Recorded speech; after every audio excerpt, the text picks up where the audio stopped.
Hi, Paul. So this is just a quick recap of the released and upcoming special assessments in the last few days.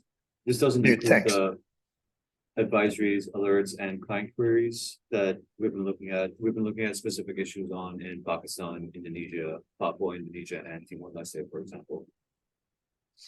Great, thank you.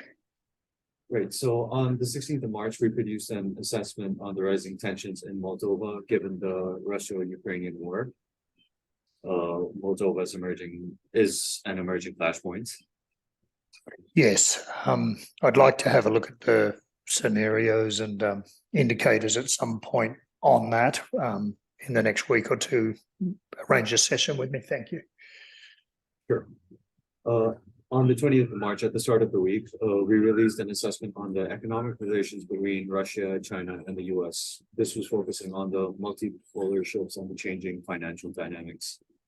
Yep, I actually got a time to read that. That was fantastic. Commend the people that worked on that. It was very good. Thanks. Paul, today we're distributing two reports. One is already in distribution now. It's the security and political dynamics in Timor-Leste ahead of the May 21st parliamentary elections. Yes, I read that last night. That is fantastic. It's a great piece of work and great input from our guys in Timor-Leste too. Thank you. And we'll also be releasing a report on the devolving security environment in Pakistan in light of the political and security threats there. Yep, great, wonderful. And I also saw, thanks for sending me that special information on the National Unity Government's comments against PTTEP about taking it to arbitration in Singapore and stating that they could actually drop production down to the minimum required in the contract. They're going to take it forward and place pressures. I'm obviously having conversations aside from what we're doing on the paper, but thanks very much for that. Very useful.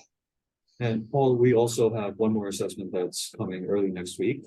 It's on the Papua New Guinea's government proposed petroleum and gas law reforms.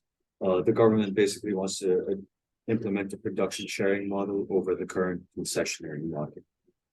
Yeah, but I think you've got a lot of input from me on that in terms of practicality that in the Papua New Guinea scenario. I look forward to reading the finished assessment. Great.